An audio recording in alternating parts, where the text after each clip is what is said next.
ছাত্র জনতার আন্দোলন চলাকালে শেখ হাসিনার নির্দেশেই বন্ধ করা হয় ইন্টারনেট। জিজ্ঞাসাবাদে এমন স্বীকারোক্তি দিয়েছেন সাবেক আইসিটি প্রতিমন্ত্রী জুনাইদ আহমেদ পলক। এই তথ্য জানিয়েছেন চিফ প্রসিকিউটর তাজুল ইসলাম। এ সংক্রান্ত একটি হোয়াটসঅ্যাপ গ্রুপের কথোপকথনও হাতে এসেছে তদন্ত সংস্থার। শ্রীলঙ্কা আবারও রপ্তানিতে শীর্ষে।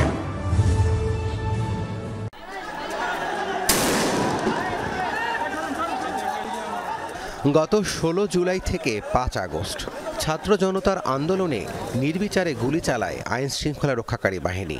আন্দোলন দমাতে মাঠে ছিল আওয়ামী লীগ, ছাত্রলীগের ক্যাডাররাও। এক পর্যায়ে বন্ধই করে দেওয়া হয় ইন্টারনেট সার্ভিস।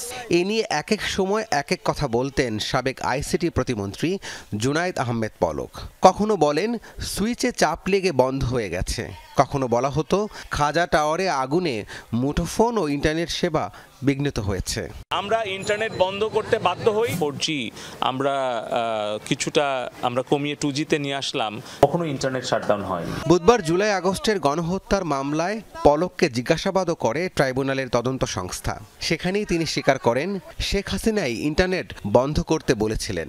এই তথ্য গণমাধ্যমকে জানিয়েছেন আন্তর্জাতিক অপরাধ ট্রাইব্যুনালের চিফ প্রসিকিউটর। যে জুলাই আগস্টের এই অভ্যুত্থান চলাকালীন সময়ে ইন্টারনেট বন্ধের যে নাটক করা হয়েছিল সেটি কোনো দুর্ঘটনা ছিল না।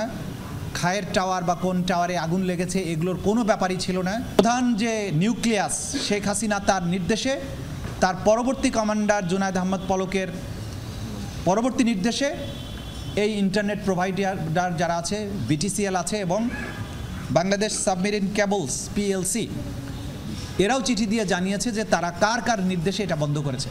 পলক জিজ্ঞাসাবাদে জানান গণহত্যা ধামাচাপা দিতেই ইন্টারনেট বন্ধ করা হয়েছিল। তদন্ত সংস্থার কাছে এমন একটি হোয়াটসঅ্যাপ গ্রুপের কথোপকথন রয়েছে জানান চিফ প্রসিকিউটর। প্রধানমন্ত্রীর কাছ থেকে নির্দেশনা আসার পরে তথ্য প্রতিমন্ত্রী নির্দেশ দিয়ে আইআইটি ইন্টারন্যাশনাল ইন্টারনেট গেটওয়ে, এই গেটওয়েদের একটা হোয়াটসঅ্যাপ গ্রুপ খোলা হয়। সেই গ্রুপে সরাসরি নির্দেশ দেওয়া হয় ইমিডিয়েটলি ইন্টারনেট শাটডাউন করো, এবং তাদেরকে এটা এনশিওর করতে বলা হয় যে করার পরে আবার জানাও যে ইট ইজ ডান। এই তথ্যগুলো আমরা বিভিন্ন সোর্স থেকে পেয়েছি, সেগুলো যাচাই বাছাইয়ের জন্য সেই সংশ্লিষ্ট আসামিকে আমরা জিজ্ঞাসাবাদ করেছি, তিনি এটা সত্যায়ন করেছেন। পলক ছাড়াও তদন্ত সংস্থার জিজ্ঞাসাবাদে যাত্রাবাড়ী থানার সাবেক ওসি আবুল হাসানও গুরুত্বপূর্ণ তথ্য দিয়েছেন। তদন্তের স্বার্থে এখনই তা বলতে চায় না চিফ প্রসিকিউটর। রাব্বি সিদ্দিকী, যমুনা নিউজ, ঢাকা।